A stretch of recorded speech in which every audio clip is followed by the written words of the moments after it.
Hi, everyone. Welcome to episode 104 of Cell and Gene, the podcast. I'm Erin Harris. Thanks for tuning in.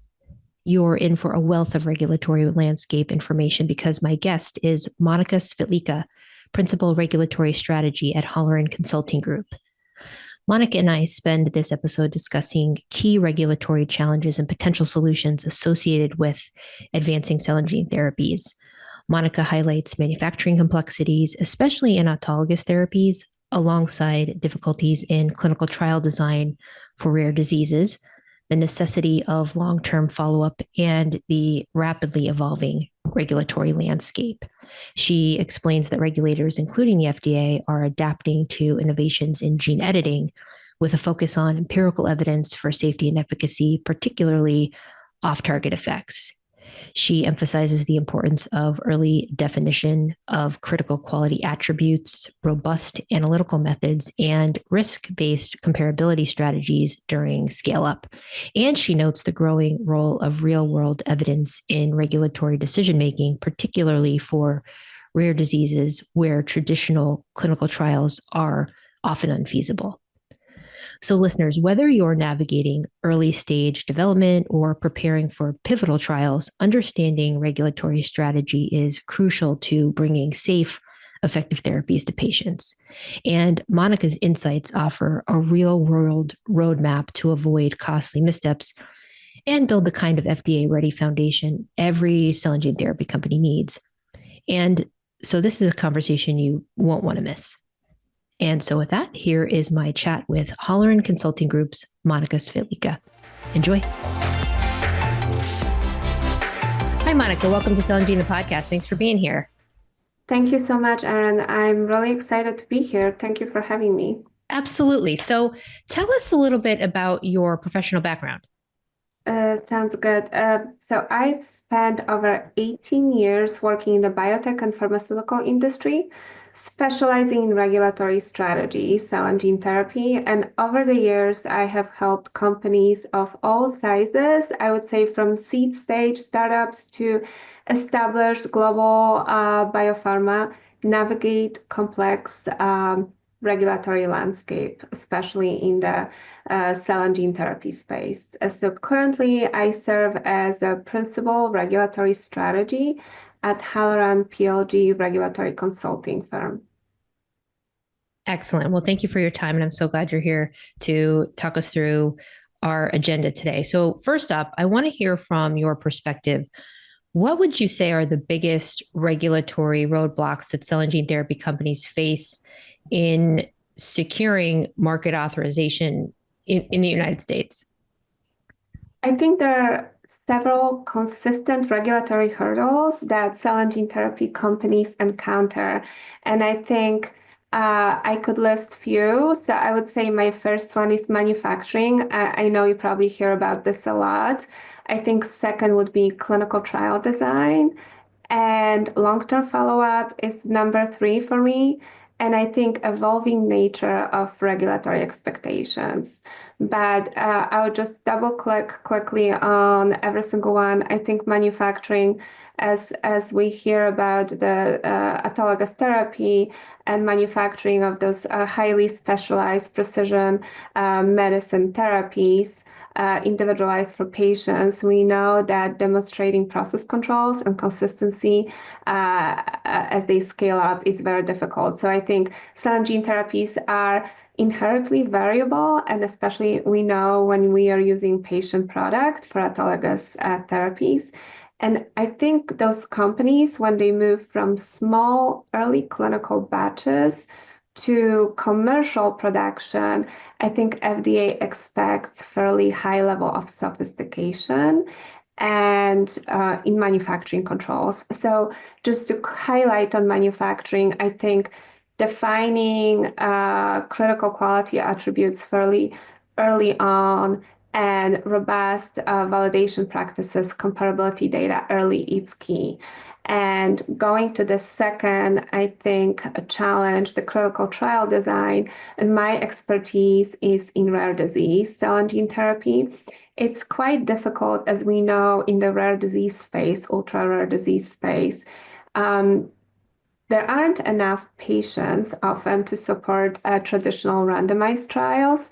And I think in those cases, companies have to use creative solutions. So I think that's a challenge because then we reach for natural history data, historical controls, real world comparators, longitudinal data. I think the whole gamut of creative solutions as we work with regulators. And I think in my experience, some trials are as small as couple patients. So when you think about a rationale or how you want to design the trial to reach statistical significance, that's, I think, quite a challenge.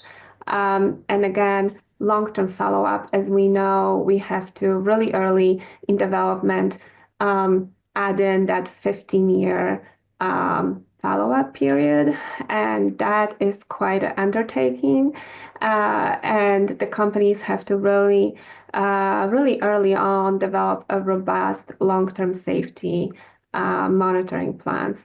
But finally, I think the evolving nature of this regulatory expectation can be a hurdle in itself. I think the science, as we know, is moving so rapidly, faster than the infrastructure built to support it in the cell and gene therapy space. And I think regulators are learning alongside of sponsors. And I think as a result, guidance is being frequently updated, and we all participate as an industry in the responses to draft guidance. But the companies must really truly stay truly engaged to keep up, to keep pace. Sure. That makes a lot of sense. I want to talk a little bit about gene editing technologies. I want to get your take on. So they evolve rapidly from CRISPR, base editing, prime editing. How are regulators adapting their frameworks to ensure both innovation and patient safety? Thank you, Erin. That's a very important question. And I think just seeing everything that happened just in the past 10 years, I think regulators are working very hard to keep pace with this incredibly fast rate of innovation. As you mentioned, gene editing like CRISPR, base editing, prime editing. As you know, we have FDA released guidance recently specifically addressing gene editing and kind of their take on the potentials and the potential and the risk of this technology. And I think the focus of this guidance was truly on off-target effects. And FDA truly wants to understand a full spectrum of potential unintended edits and effect of the modality that you're using. So I think sponsors, what I've seen in the submissions that we've had last year is that the sponsors must really go beyond in silico predictions, and they must really provide empirical data to characterize the specificity and fidelity of their editing tools. But what's interesting, I think in the past, what we might have seen is to show the agency that we edited the gene at the desired location. Now, I think the emphasis is on genotypic and phenotypic characterization.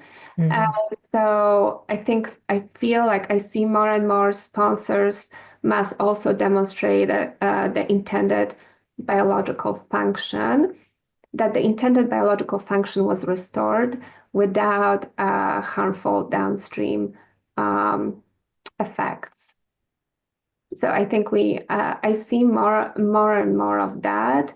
And I think, let's see what else I would say. Some encouraging trends that I see is that FDA is applying a risk-based approach. And what I mean by that is that the regulatory scrutiny is being adjusted based on factors like permanence or target tissue or disease severity.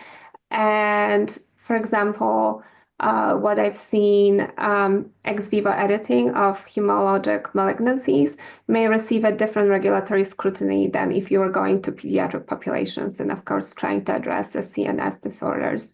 But I'll just add quickly couple final thoughts that globally I see convergence, which is very encouraging, with regulators in EU and Japan releasing guidance that aligns with US expectations.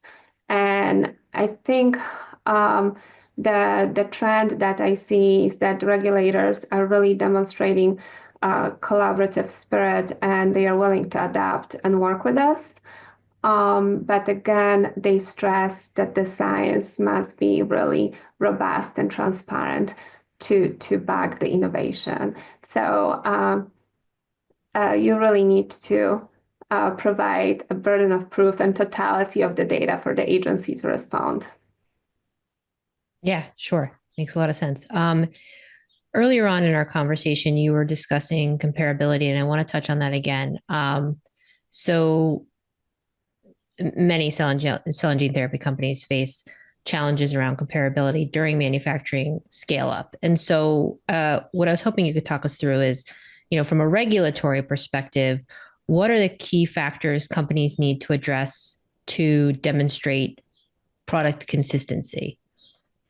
Oh, that's a very good question. And I think it's a challenging question, especially for cell and gene therapies, as that particular product is different. It's unlike traditional small molecule products, right?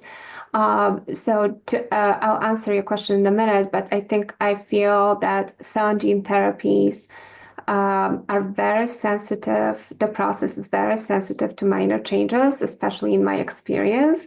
Maybe process changes or equipment, raw materials can really have impact on the final drug product. So I've noticed early on what's really important, and that worked for many sponsor companies, is locking down those critical quality attributes very early on in the development, which is, and I'll switch, we weren't planning to talk about cost, but I'll switch for just a minute. It's such a interesting space to be in, cell and gene therapy, because it's so expensive to make the product, right? So the process is so variable, but rarely we are able to throw everything plus the kitchen sink at the CMC. Mm-hmm. And I think in the rare disease space, it's so important to really understand your process even prior to IND, and especially if you're in a rare disease space and planning to start go on the accelerated approval path. But going back to your question, I think critical quality attributes you have to really understand very clearly, and you need to understand how they relate to clinical performance. And also validated analytical methods, you really need to have a way that's sensitive enough to detect a difference in your product. I think to me, comparability is not just analytical exercise. I think what we see often, I think the FDA may require clinical bridging data. In rare instances when the product is novel and the manufacturing changes are very significant. So I think that possibility needs to be part of the development plans early, or you can risk a major delays down the line. So I think, and I can definitely tell you stories of how many engineering runs we had prior to IND, definitely more than 3, because those processes are very variable, as we all know, and the product's cost are staggering, quite expensive. But again, just to sum it up really quickly, from strategic standpoint, I feel like the best approach is to develop a comprehensive control strategy from the beginning to minimize variability if you can afforded, I would say. But comparability is just truly about risk mitigation to me and ensuring that patients will receive a consistent, safe, effective product no matter when and how many times and how it's manufactured. It's more difficult.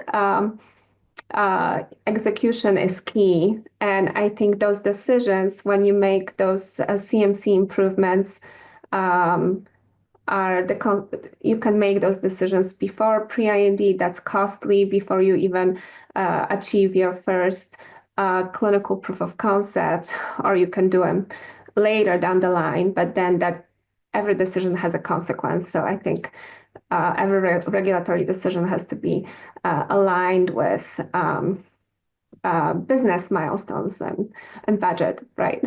Sure. Sure. Absolutely.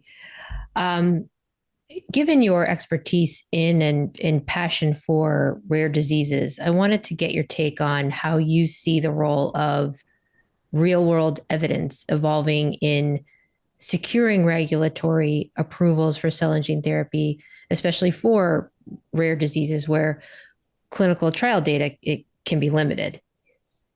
Thank you for that question. Very good question that I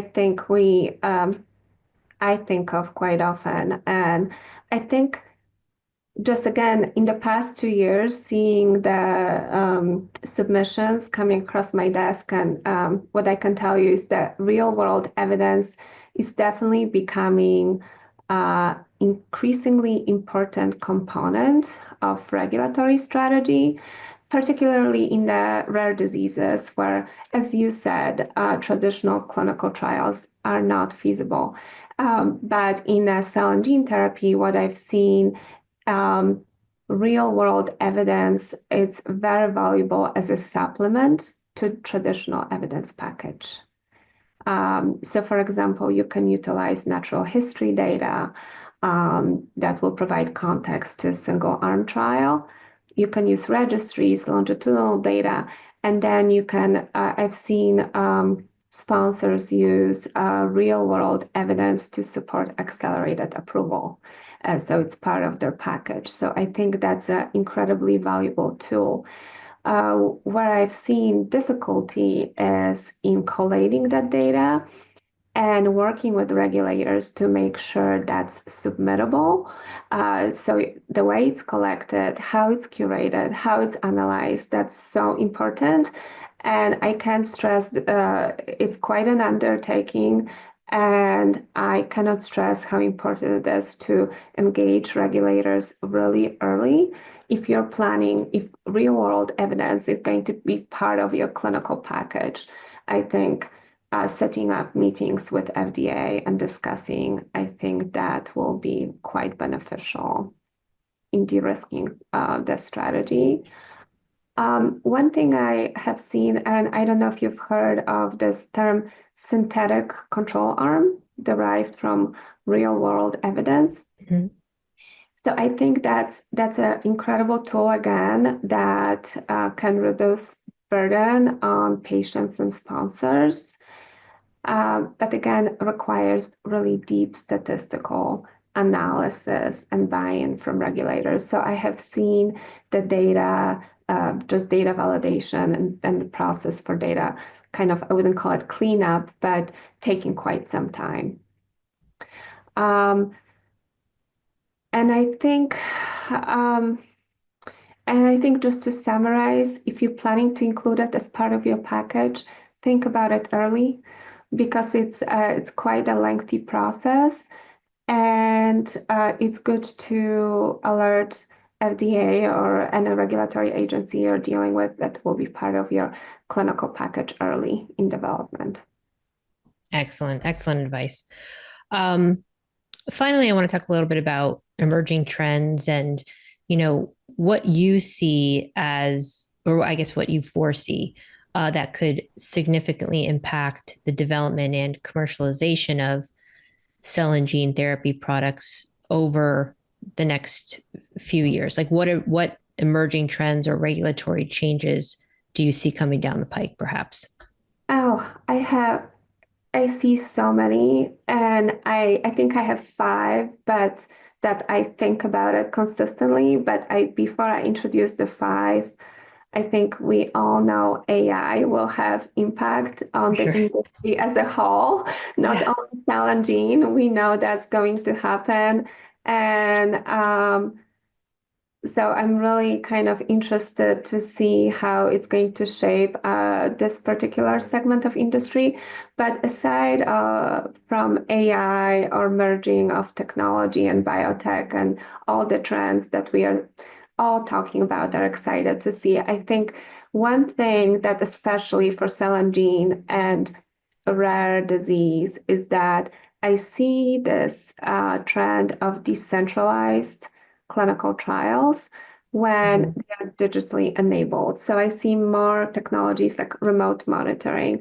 And I can tell stories when we had to bring patients to US from UK or different sites. So I think in rare diseases, just accruing patients is challenging. So I see that decentralized and digitally enabled clinical trials as a big thing.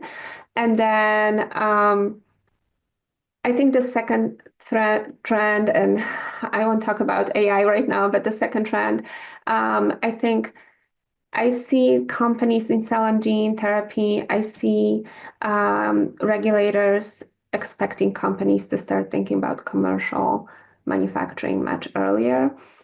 And I think it's often overlooked. I think we it's such a, I would say, expensive, exciting platform to work on, and we are always focused just on the next milestone.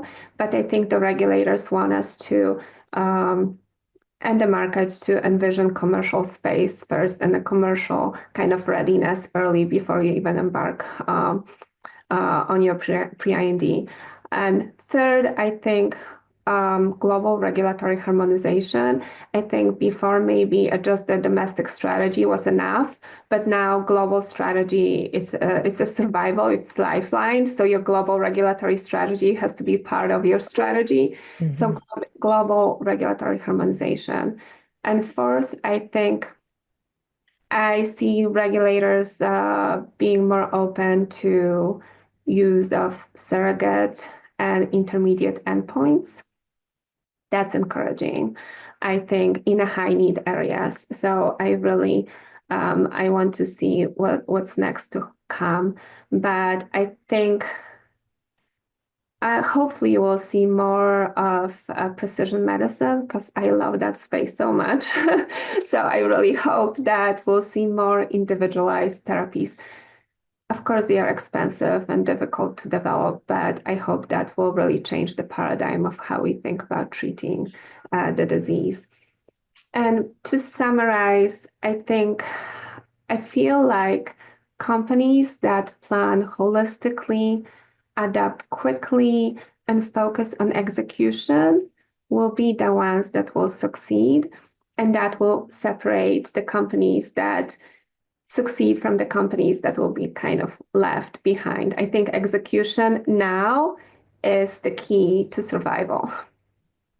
For sure, for sure. We talk about that all the time and quite in detail more recently about the need for, this kind of move quickly, fail fast, move on mentality in order to bring therapies to market.